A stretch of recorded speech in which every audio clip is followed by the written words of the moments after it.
presentations, or should I have a microphone? Yes. All right. Definitely. Do it anyway. All right. Those who are hard to hear.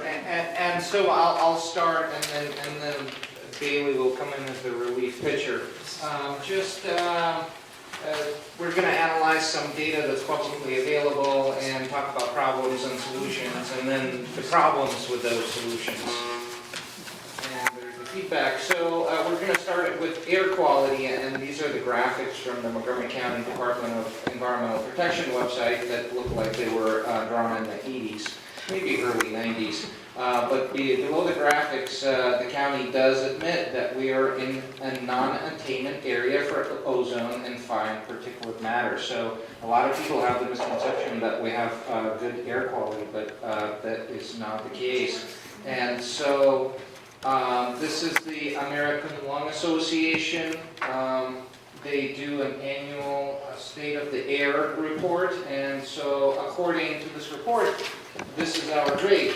And it doesn't look too terrible, right? Pass, A, and a C for ozone, and it was a D for ozone last year, right? So it seems like we're making improvement.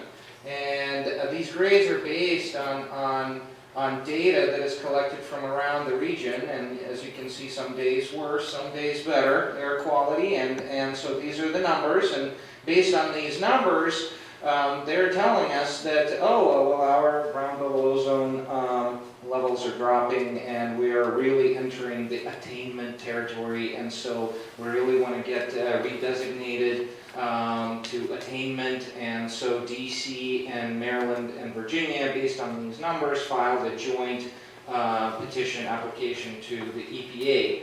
And unfortunately, once you look at the details of where these numbers come from, you get a completely different picture. And the way we found the details is because we were and still are fighting the mega Costco gas station in Wheaton that they're jamming 118 feet from people's residences. And as part of this process, we were analyzing Costco air quality modeling for the project. And in this submission, we realized that the air quality monitors they're referencing for these models around our region are hidden as deep in the woods as you can possibly get them. And so this is the Beltsville monitor for Prince George's County, and this is the Rockville monitor for Montgomery County. So they're basing their policy and their analysis on information that is not really relevant to the air that we breathe every day in our homes and on the highway and at work and at the shopping mall. Instead, our policies are based on data from the woods. And so instead of these nice grades, our real grade for air quality is, well, we don't really know. And so ground level ozone, just so you know, according to the American Lung Association, has all these dangers, and even in low levels, ground level ozone can be deadly or cause immediate breathing problems. And these are the vulnerable populations in Montgomery County, and we have 100,000 people just with asthma alone in this county. So think about the economic damage that the poor air quality is doing to the residents of Montgomery County, beyond the health damage. And so ground level ozone is no fun, and most people don't really want to talk about it because it seems like most organizations want to focus on positive news and how we're making progress on our environment. But that's just the situation, and if anybody is interested, there's pretty detailed cancer risk air toxic maps for Montgomery County, and you can look up your neighborhood even. And so suddenly, after learning all of that, the goofy little picture from the 80s on the county's website does not look so funny anymore. And speaking of not being funny, this is the radon risk map for our region, and this is for Maryland, and this is for Montgomery County. So Montgomery County is in a red zone for radon. Unfortunately, the school system, Montgomery County Public Schools, did not really have a policy about radon, and they didn't really have any documentation. And so a member of the Parents Coalition filed a Freedom of Information request to get the radon testing. And what they found is that there were dangerous levels of radon across the school system, and MCPS was hiding the information. And once this whole thing came out, MCPS promised transparency, but then banned press from the schools. And so to this day, yes, and to this day they're refusing to turn over the historical radon tests so we can learn when did they knew that these buildings were deadly, when did they know about these high radon levels, and why they did not tell the parents. And so that's kind of a short introduction into our air quality problems in Montgomery County, both indoor air and outdoor. And so a brief introduction to our water issues. Of course, we have 1 million people in the county, a lot of development, and so many watersheds are highly degraded. And this is a map from the 90s showing all the problems that we have with water quality. And these problems continued to increase as we have developed. So this is from 2001, 2005. And then we have this permit for the county called the MS4 permit, where we're supposed to actually improve our water quality, and we're required under the Clean Water Act and EPA mandate. And so the county has a permit where they have to restore streams and they have to treat impervious surfaces that generate stormwater pollution. And so this is the kind of money that the county has been spending on stormwater retrofits and various other stormwater remediation projects. So this is just for 6 years of the CIP budget. That's a third of $1 billion, and it's funded by the Water Quality Protection Charge, aka the rain tax, and by bond debt.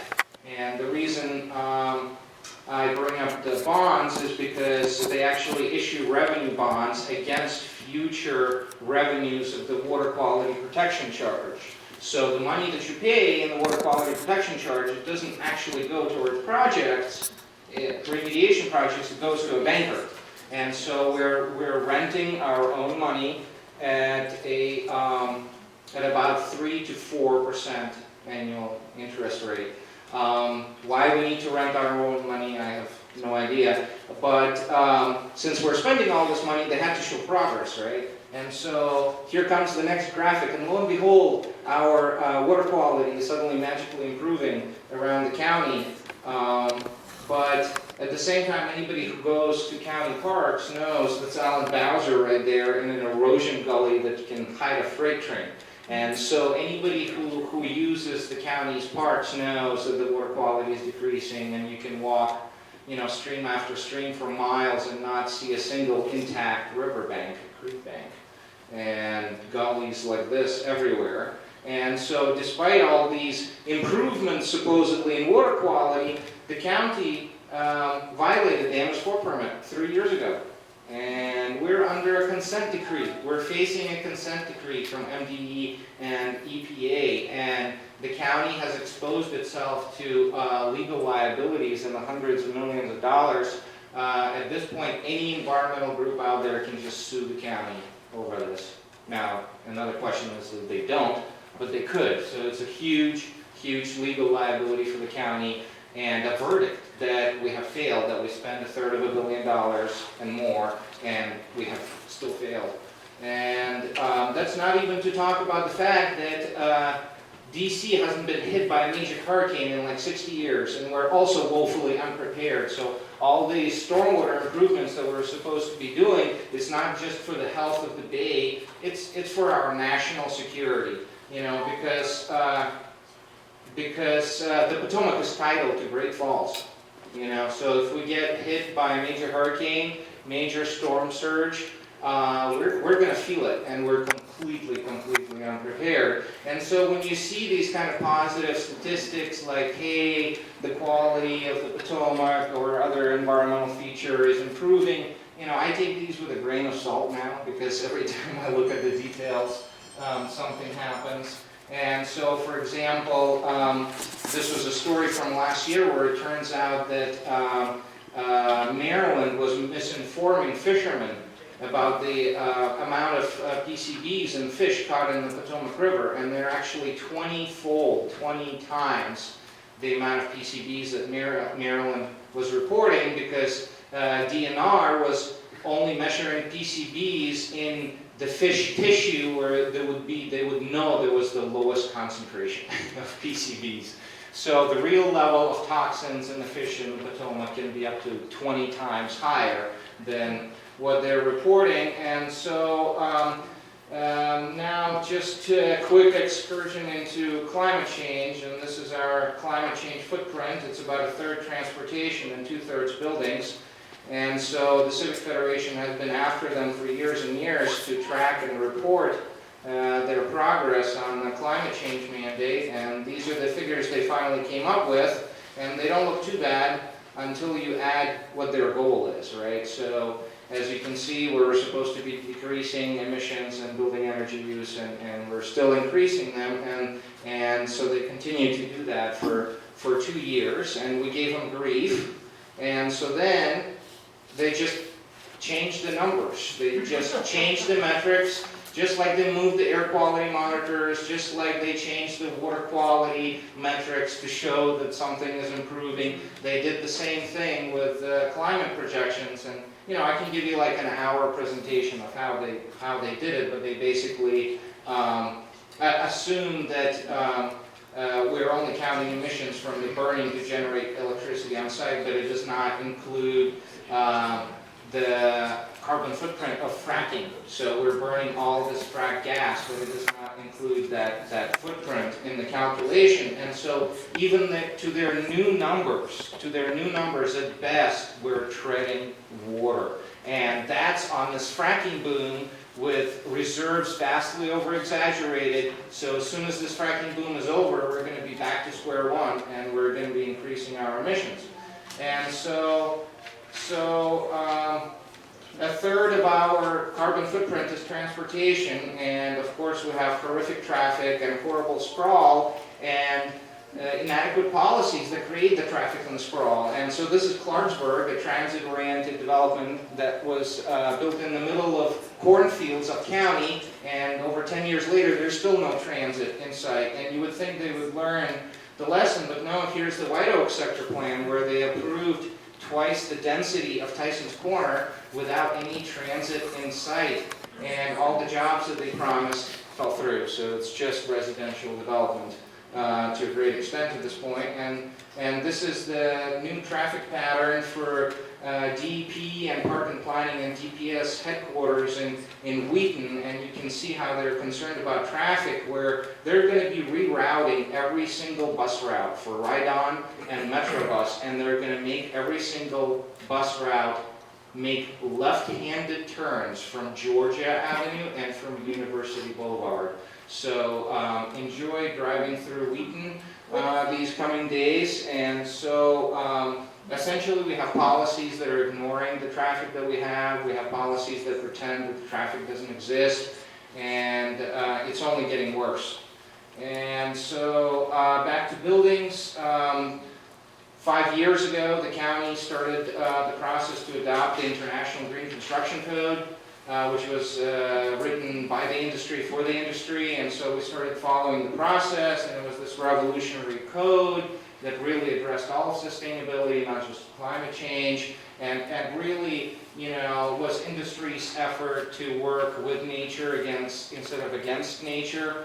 And so this is working against nature, where you just have a gray outfall that fails in a couple of years, and this is working with nature, where you have a regenerative stormwater conveyance, and it actually regenerates and gets stronger with time instead of weaker. And so really working with nature instead of against it has many, many tangible benefits. And so back to the 2012 code, so they spent 5 years amending it. And so these are all various requirements addressing the entire spectrum of sustainability challenges, comprehensive, all these great requirements. And what they did is they deleted most of them. So they took 5 years to delete most of the code, and this is what they adopted, and this is what the county council voted for unanimously. Even though we sent them this graphic saying, hey, what you're adopting is a sham, it's a joke. And they voted for it anyways. And so in December, they had the open house right here in this room for the adoption of the code. And we showed up, and it was empty. This room was empty, the lights were turned off. And we took pictures, and we made a YouTube. And, you know, they're pretending to have open houses on this stuff, but they're fake. And there's presentations online, they're just saying, oh, we made these presentations, we had great community engagement. But I have video from this room where they were supposed to be. And there's nobody there, because at the very end, when they adopted the code, they basically gave an exception to any lead project. So of course no builder or architect wants to comply with some new code if they can just do a LEED certification like all of them are already doing. And that's why the room was empty, and that's why there were no architects or builders or environmentalists, because the whole code is a joke, an empty promise in an empty room. And this is Pepco's Watershed Center, which is this award-winning, #1 most efficient house in the nation that Pepco got from the University of Maryland, that built it and won national competition. Home of the future. It's not actually a home in Montgomery County, because Pepco spent hundreds of thousands of dollars to get Montgomery County to issue a home permit, an occupancy permit. And guess what? This house is too advanced to be allowed as a residence in Montgomery County. And so the permit that it has is a museum. For what reason? It's too advanced. They don't know what to make of these technologies. They can't permit them. They are illegal because they're too advanced, too innovative, and, you know, forget it that in Europe they've been adopted 50 years ago. But anyhow, and so this is the new, this is the design for the new headquarters for Department of Environmental Protection and Parkland Planning. And like after 2 years of talking to people, they came up with this design, right? And it really violated all the promises made to the Wheaton community. And so we decided to come up with our own alternative community design for the building that actually honored the promises made. And so, and uses every aspect of environmental site design and all these technologies that we're supposed to be using, but instead we're ignoring. And so imagine after work having a cocktail in a rooftop bar with a 30-mile view across the Potomac. You know, that would have been nice. And imagine all this interaction of various natural features in our built environment, and improved walkability, and more street level commerce. Really, the community design beat their design on every point, but of course we were ignored. And even though study after study shows that green buildings are economically feasible and competitive, and really working with nature makes financial sense, it's fiscally prudent, study after study, and guess what, you know, money does grow on trees, as it turns out, and jobs grow with trees. But in Montgomery County, we can't really seem to grasp the concept, even though even the federal government decades ago has acknowledged all of this, and the business case exists, and really the future is banking on green, and even Washington, D.C. is leading in terms of new green roof construction, but in Montgomery County, we consider them impractical, expensive, and not in the same climate zone. Almost on several more slides. Okay. And so this is England, and this is France, where they've mandated green roofs on new construction, and this is Germany, where they've mandated green roofs for like 60 years on new construction in many cities. And this is the building in Japan, which inspired our community design for the new headquarters in Wheaton. And it's a real building, and it was built decades ago. And so really, this is the future. And other jurisdictions are subsidizing and otherwise supporting these efforts and these technologies that create sustainable green jobs that cannot be outsourced. But in Montgomery County, that is, I guess, too progressive for us. And I always finish these presentations with this slide. of the Chesapeake Bay, which has been valued by respected economists at $1 trillion. So this is the $1 trillion goose that lays the golden eggs, and we're killing it for no reason whatsoever. And so that's my spiel. Very well done.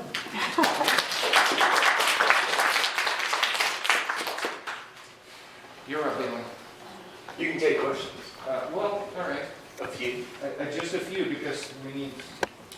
Bailey has an exciting presentation for you guys as well. You had a cancer air toxic map. Yes. Where is that from? Email it to me. It's an EPA map. I'll send you the link. Okay, thank you.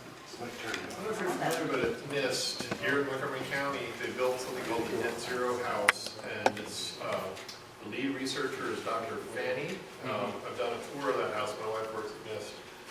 The whole goal is to build a test bed where they can test all these technologies, but also to try and develop best practices and develop the codes that, can be used. It might behoove some of our county officials to take a tour of this facility, which is right up in Gaithersburg. Sure, I've heard about it. Can I field that too? Yes, please. And as some of you know, I work with the Department of the Environment in Prince George's County. And for the last 5 years, Prince George's Redevelopment Agency has been creating net zero houses. They actually rehabbed a 100-year-old house in Suitland and made it net zero. And they're now building net zero houses in Suitland and in other historically underserved communities. So, not to diss what's going on at NIST, but again, just a contrast of it's on the ground in Prince George's, and the county here is still thinking about it. All right, well, maybe we'll just hold the rest of the discussion until Bailey is done with his presentation. Yeah, well, we already scared the pants out of people, so. You got So Danila took the county view, and I've sort of taken the long view, the global view. The only way to improve our lives is to detect the things that are going wrong. And the only way we can detect the things that are going wrong is to be able to inquire. So that involves transparency and accountability. And for all of the people running for office, you need to understand that you're going to be held accountable for the decisions that you make, at least by this group of people. Yes. And so this is a map of the globe just from this year. 2 weeks ago, to be exact, February. We have a huge problem in that the heat being generated around the equator and in North America, we've had 3 nor'easters in a fortnight. That's 20 days. That energy moves across the continent, the nor'easter forms off the coast, and it blows all of that heat into the Arctic. So I'm going to talk generally. There are lots of details on these graphs. So the Arctic has now become 50 degrees warmer than it should be. This is not an anomaly. This is not a one-off. This is becoming a regular occurrence.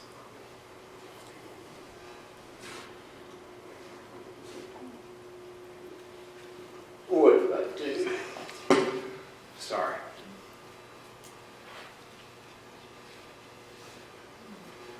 These are more of the details, and I hate word slides, but there was no other way to convey it.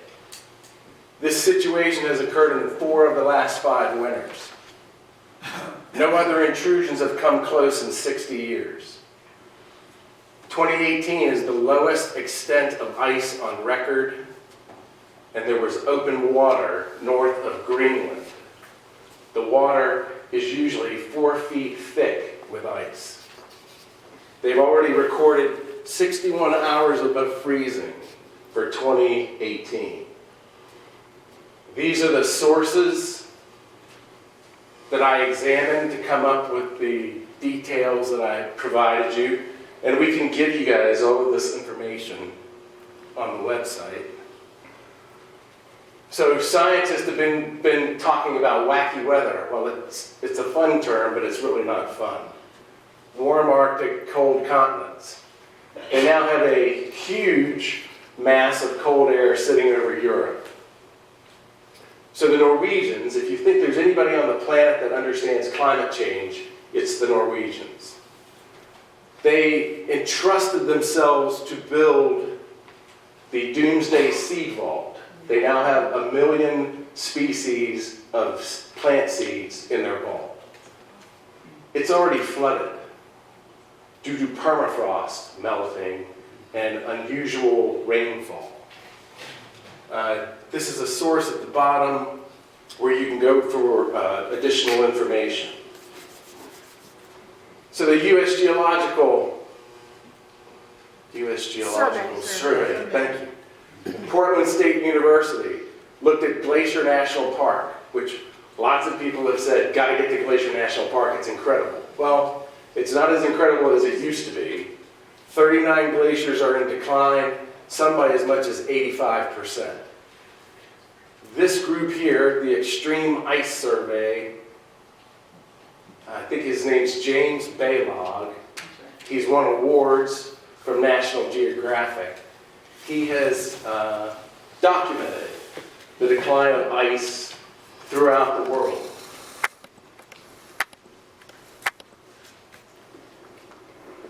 Here's Maryland's coast. 3,100 miles of coastline, and it's all tidal.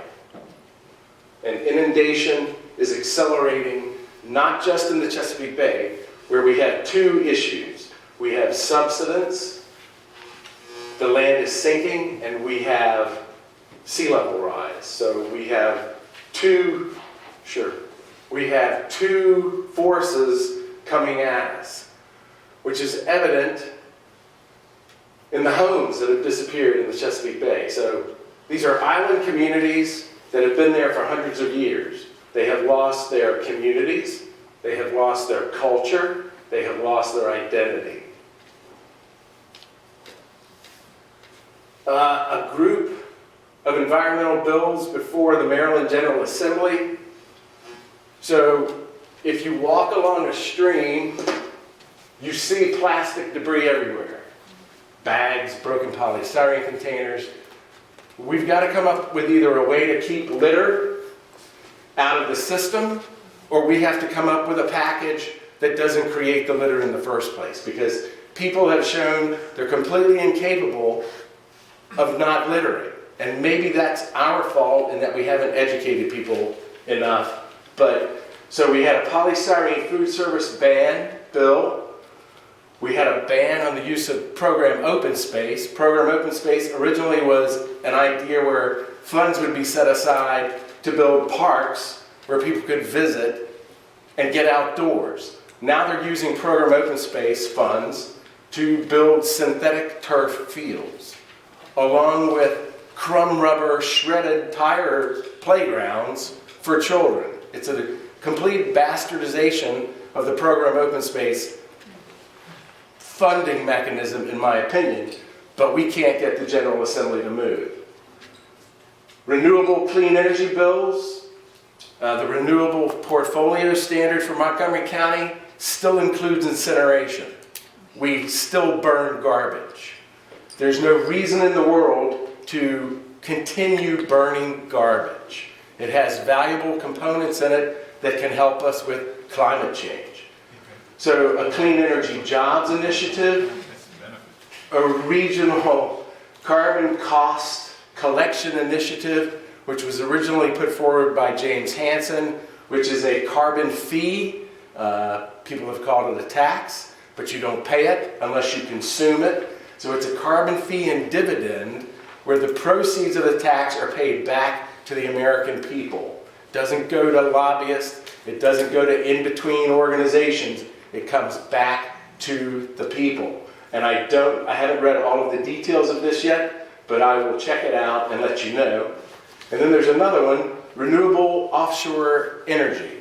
They want to now cite turbines. There's a law proposed to cite turbines 26 nautical miles offshore.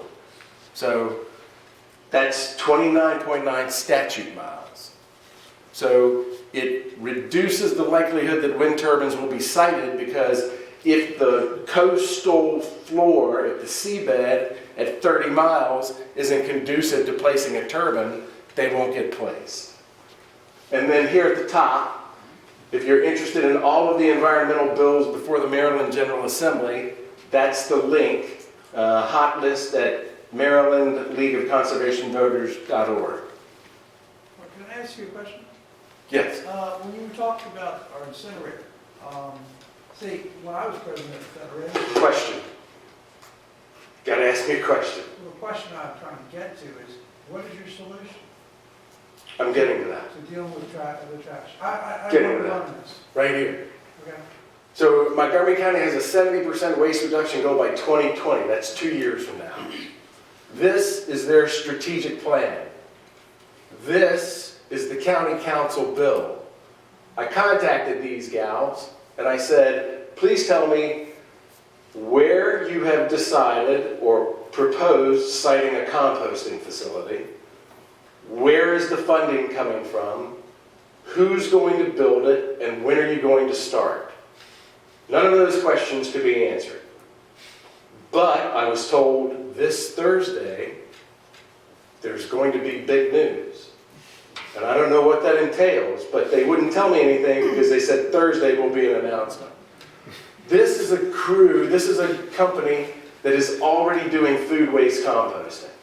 There is a huge amount of food that comes out of Montgomery County Public Schools every week that goes to incineration. You can sequester carbon by increasing the amount of soil products that are made by a county. You can reduce carbon emissions by turning waste food into soil products, and you benefit the agricultural needs of your community by improving soil. Next. So getting back to the renewable portfolio standard, we're now beginning to log forests rather than shut down coal-fired electric generating facilities. We're retrofitting them to burn wood. So 10 million cubic meters of wood logged from Slovakia in a single year. That is not sustainable, and you can't claim that fuel pellets are going to be sustainable if that's the tack you're taking. Next one. This is North Carolina.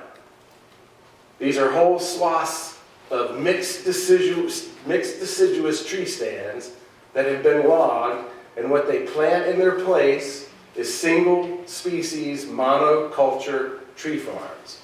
It results in increased use of herbicides and increased use of pesticides. A mixed deciduous stand provides food, water, it purifies our own drinking water, and it sustains wildlife. Next one. So the title on that slide, the Drax Power Station UK. So here's a US timber processor. All of these logs are going to be turned into pellets to be burned. Next one.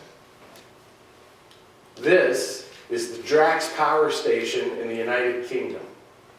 So there's a US supplier named Inviva, which has been supplying this Drax Power Station with most of its fuel supply, which is fuel pellets.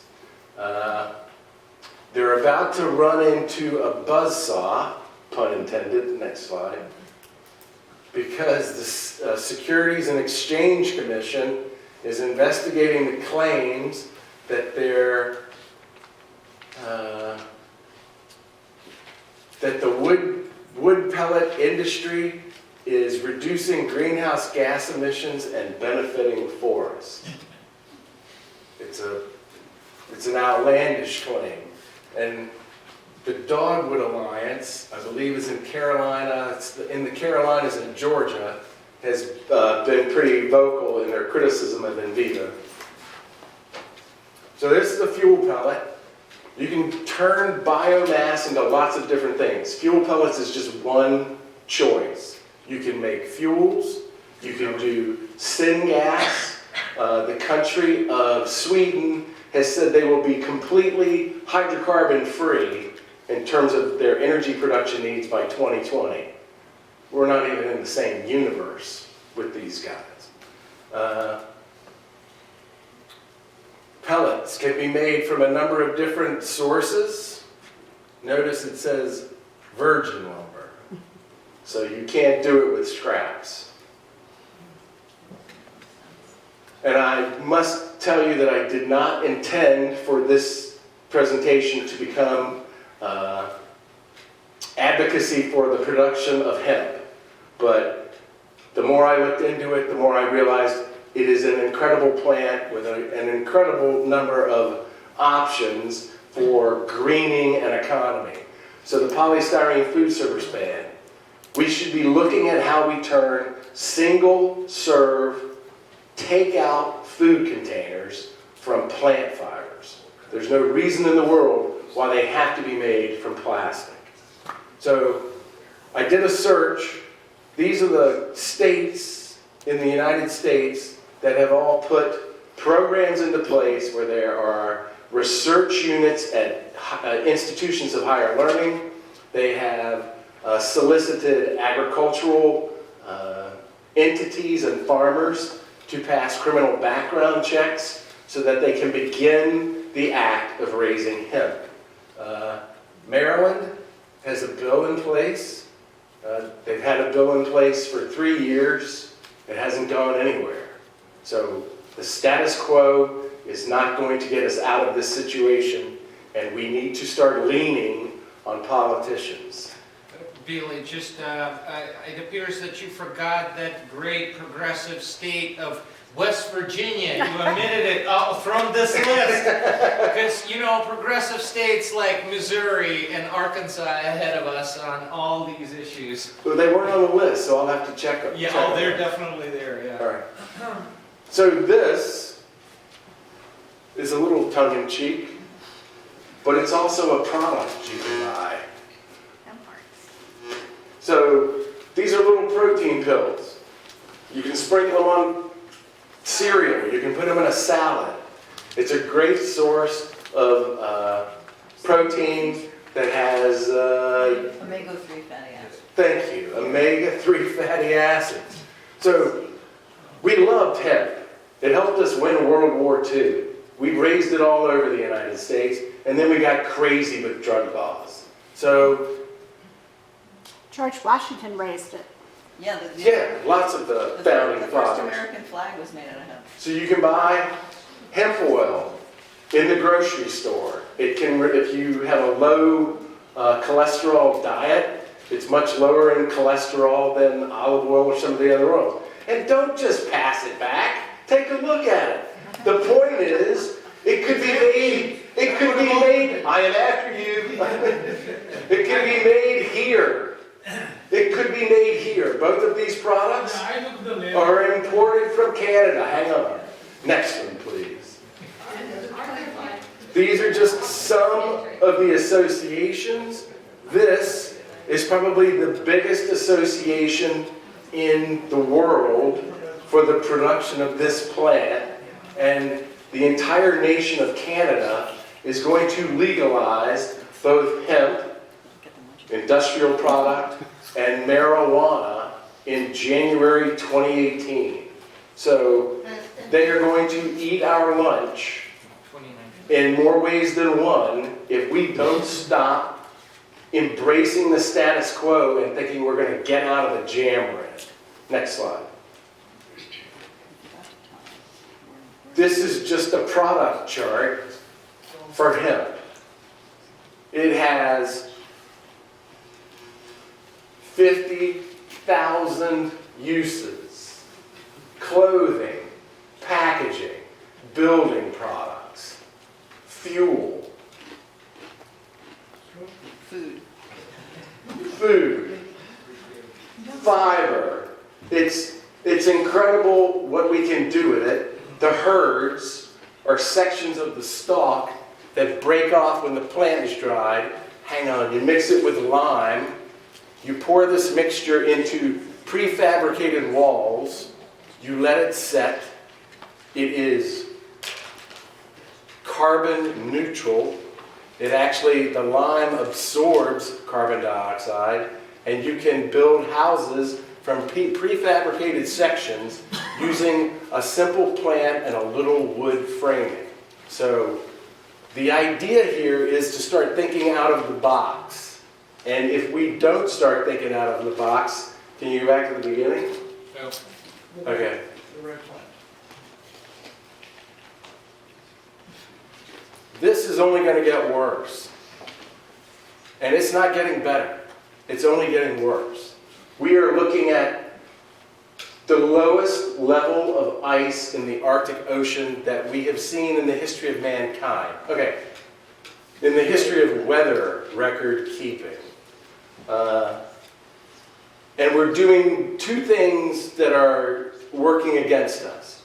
We're depleting the fresh water that sits on our planet, such as Glacier National Park, where the ice caught up in glaciers, which has trickled out of these mountains and nourished both wildlife, man, crops, forests for millennia, is disappearing.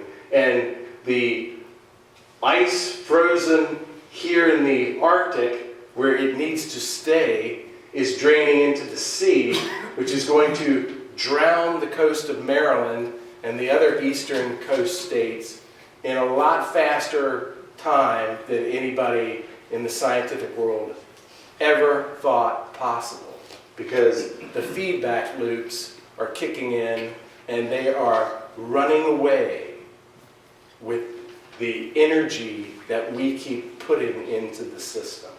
And Jim encouraged us to provide solutions to things, and I have, and I don't want to end on a downer, but the point of all of this is, for the people in this room who are running for office, you're the people who are going to be expected to get out of the box, stop cozying up to the people who are already in Annapolis and at the county council, and actually create change. Because we're not changing things quickly enough to get out of this situation. Thank you. Yes? Okay. After listening to your presentation, it just strikes me there's a certain degree of reality that should be discussed. I mean, you've got nuclear power, you've got coal, which is nasty, you've got natural gas. You talked about that wood chip product, and you talked about hemp. Of these products, what is the most practical, most expedient product that we can actually use today while we build up to maybe a hemp environment? I'm just trying to understand here. Most expedient, I would say, is natural gas. Natural gas. We can That's what I also was do thinking. fourth generation nuclear power, but nobody wants to even go close to nuclear power. And it's the kind that James Hansen has outlined, where you take spent fuel rods, which are already a hazardous waste, highly radioactive, you put them in a fourth generation nuclear reactor, and they're gone. The So process actually consumes the spent fuel rods. How does natural gas weigh with respect to environmental damage to, let's say, well, I guess we're using, what are we using today? Natural gas, oil, Just replace coal. still some coal coming out of the Midwest, power coming out of the Midwest, coal generated. But natural gas in many instances becomes as bad as coal. The fugitive methane emissions are terrible, but Natural gas extraction also is fracking, so it's Right. improving our Not water. necessarily. That's only a small percentage of natural gas. I want to add one. Bigger and point bigger. here, I think. It is just a perspective, not a technical knowledge that you are presenting. You said there is a bill pending in the Maryland House. yes. You see, usually these bills are pending because of the measurement issue. There are two aspects. One, right now also, I felt 50 degree. That, I think that is not very convincing. 3100 mile, I think that is also the convincing aspect. And where they do not agree upon is that usually we bring energy issue and environment issue at one bundle. And they do not become compatible at the same point of debate, same point of time. So we have to address environmental issue from environmental point of view and energy point of view, energy issue from energy point of view. So from the technical perspective, I think you can lobby on one thing. Don't bring two issues, adjust these two issues separately so that bill doesn't hang up in the house for so long. Could you kind of paraphrase that? I couldn't quite grasp what you were saying. I think what you're saying is, I'm not sure. I'll take a stab. Your thinking is that if people come together in more of a compromising way, then bills won't be caught up in the legislature for so long. Yes, Okay. And I agree with that. yes. But there has to be compromise. Yes. One of the things that you mentioned, like they burn the wood, if we took 50 or 80% of the wood in all the forests in Montgomery County and all over the country, the dead wood on the ground, which basically decomposes and releases carbon dioxide, we put them in a landfill, they'll be sequestered for 100,000 years or 10,000 years, and by that time, there's not going to be too many other energy sources around. So why don't we encourage more landfills of taking actually dead wood out of forests, because all that's going to turn into carbon dioxide and actually sequestering the carbon for the next 10,000 or 100,000 years. Because it kills the forests. The wood is what sets off the fungus, which keeps the whole engine of the forest. But and you the don't need trees growing. 100%, you could use 60% or 40%. It's some, I didn't say get rid of it all, but a lot of this, you don't always need it quite as much as we have. Especially where insect infestations have killed wide swaths of forest. Right. This is fascinating, but if we could just change track and discuss something that we can do at the county level and what the candidates in the room can do at the county level, how we can get on the same page, how we can pierce the wall of silence, because nobody's here from the media. We reached out to the media, you know, they're not here. So I'm alluded to it in your slide earlier. Push some good codes. There's no reason to build houses that don't take advantage of the sun in the winter, for example. You know, have better insulation standards so they don't need to run the AC as much. I mean, a lot of it's just like codes. thank you. So the code has to be submitted by the county executive. So we need people who are running for county executive to make a pledge that they're gonna, you know, not pass joke, fake codes, right? So they pass a real code. So whoever is running for county executive, please. Thank you, Jimson. Go ahead. This is I was going to make it a question, but it's really a statement of things we can do to prevent.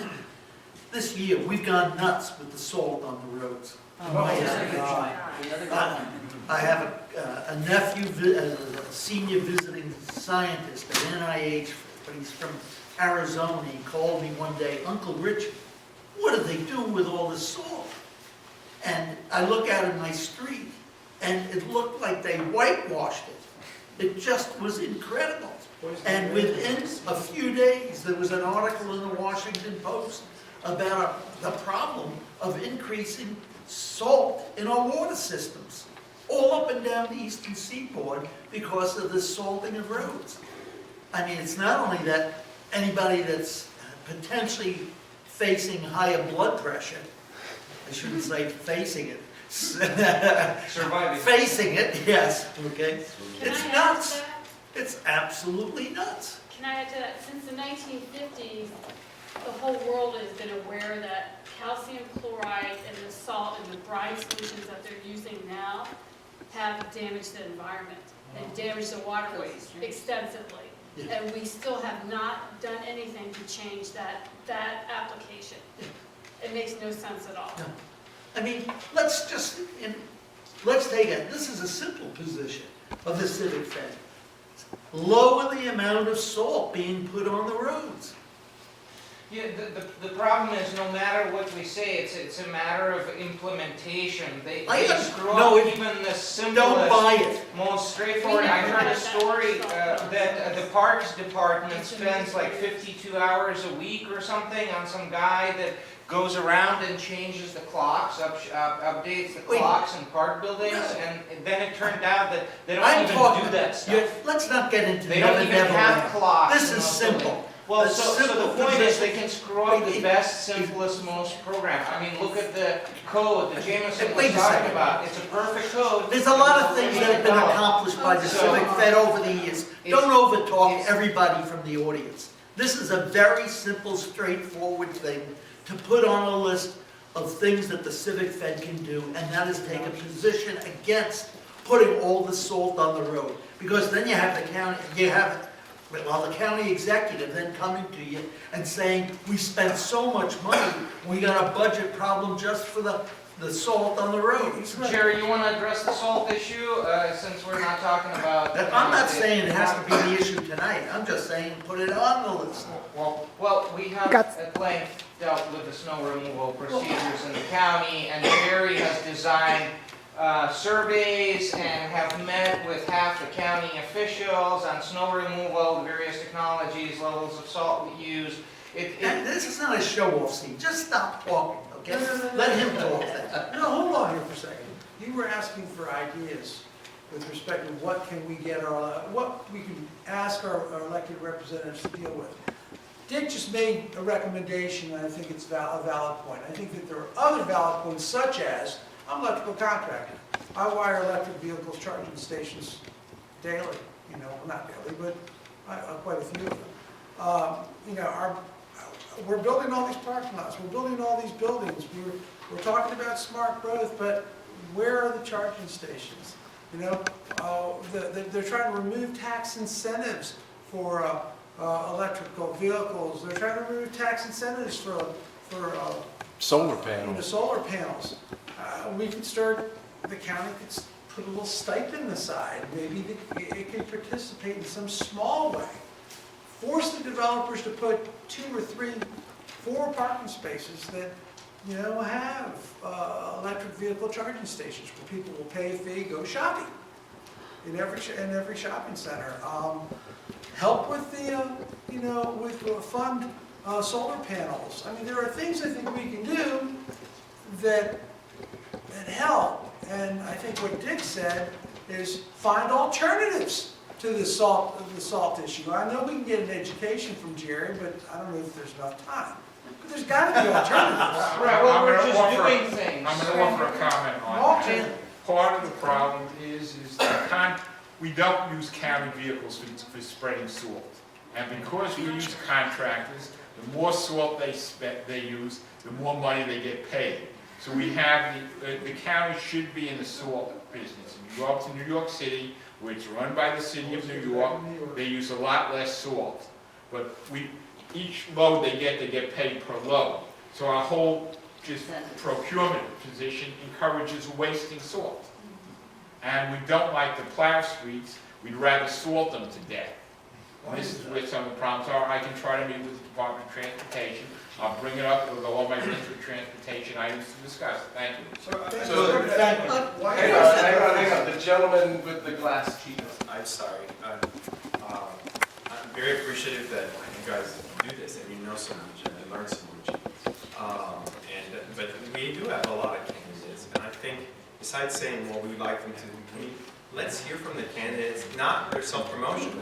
One of the key issues that came up here is what are our strategies for pollution and climate change, which is fundamental. I've got young kids. They're screwed, but how screwed are they going to be? It matters the decision that we make in this room and all the people running. There's a lot of people running, and honestly, I think most of the people running, no offense to you because I don't know you, seem a bit into self-promotion and I never hear any specifics. I hear a lot of specifics from citizens. Citizens here have done the homework. Most of the politicians I hear talking haven't done the homework, and if they have, they're certainly not sharing it with me. I'm here, I want to talk about Amazon because that's new development. I think that they're lying about the numbers, but whatever it is, it's going to be big. And then clearly, unless it's managed the right way, we see that development can create downstream problems, not only to streams. But no one talked about that issue, but at least address the ones that came up here. If you came here, would you give the floor and not to do a stump speech? Really, if you don't have anything specific to say to these issues that you brought up here, we don't need to hear. But if they do, we should hear it. I agree. So at the back, hang on, at the back, Kathy. I just wanted to, you talked about, about the water quality protection charge, and all of it was negative. And I've been around since before, and advocating for watershed issues since before the water quality protection charge. And actually, the first letter I ever wrote to the county council was a thank you to Ike Leggett for putting that in place. And there's a lot of, I live on Sligo Creek, I've lived for several decades now in Montgomery County. I've seen actually a lot of progress, and everything you said was negative. And I want, so, and I didn't hear any suggestions for positive. You said, you know, they've spent all this money and it's all wrong, and it's like, so do you have any positives to propose? And it's not all negative. I have seen progress. Yes, of course, you go in the parks and it's still a ton of problems, but people complain about some of the solutions, and yet I've gone to people's houses and their water is going right out into the street, and yes, they're complaining about some of the solutions that are keeping the water from flooding downstream. My own property is like at the bottom, so I'm in Sligo Creek. Twice my car was flooded, and cars, they both had to be trashed, were flooded and almost floated away. Since we've started to put some of these things in place, it's never happened again. So I'm just saying, there's all this negativity. I want to see, hear, Okay, first of all, yeah. what's positive that came out of it, because there are positives, and second of all, what you would propose, instead of just saying everything's negative. Right. Well, so first of all, in our program description in the newsletter, there is a YouTube video from the Sierra Club event that I believe you have attended. We have co-sponsored with the Civic Federation, and it's an entire YouTube dedicated to the positive things that the county can be doing. The problem is they have ignored them. And I know you've been dealing with water quality for a long time, and as you know, so have I. And I was Ike Leggett's political appointee, and I chaired the county's official water quality advisory group. And so for years, I have tried to advise the county executive and the county council on these issues, and was ignored. And so, Kathy, the numbers don't lie. You know, we are facing a consent decree. Whatever positive things that were accomplished was $1 late and a day too short, and we are facing a consent decree. And I support all the same technologies you support. It's just I know how much money is being spent, and if a technology costs here twice as much as it does in Prince George's County, I'm sorry, I'm not going to be happy about that. Why does ESD maintenance cost twice as much if you get across the boundary into Montgomery County? Do we have money to waste? Don't we want to improve our environment instead of wasting money? These ladies in the back from Aspen Hill and Kensington Estates pointed out that each one of these Green Street bump outs that they have, infiltration devices, costs $2,000 a year to maintain. I mean, it's barely bigger than this table. What are we spending $2,000 on? And if I'm being negative, I'm sorry. I just want that money to be spent on something that improves the situation instead of provides for good PR. But I didn't hear anything The about county has other alternatives. They can plant more trees because they've taken down so many trees. So Right, in that order is, to, this exactly, is almost environmental, brain dead environmentalism. Because what they're doing is creating more of a hazard, and the county and the state are going to end up with a class action lawsuit with health and environmental hazards. That's what's going to happen. Your neighborhood has extreme terrain, which is much different than these other neighborhoods that are slated for these Green Street pits.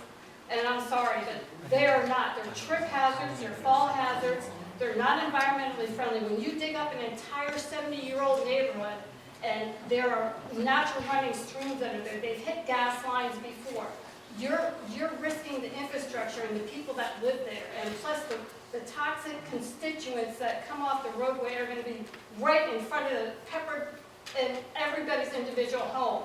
and throughout the That's neighborhood. actually, that doesn't. All right, that's Oh, green, yes, it does happen. that's green There are shoots lots for of constituents that don't ever degrade. That's the stuff coming off the road anyway. There's someone Yeah, who's but been who waiting wants to to be in ask a the front yard? But question. it comes off your property. What do you think Ladies. that's coming Ladies. off of your roof? Mrs. Schumacher. Drive. It rains on the Oh, ground. shut the hell up. Anyway, what, anyway.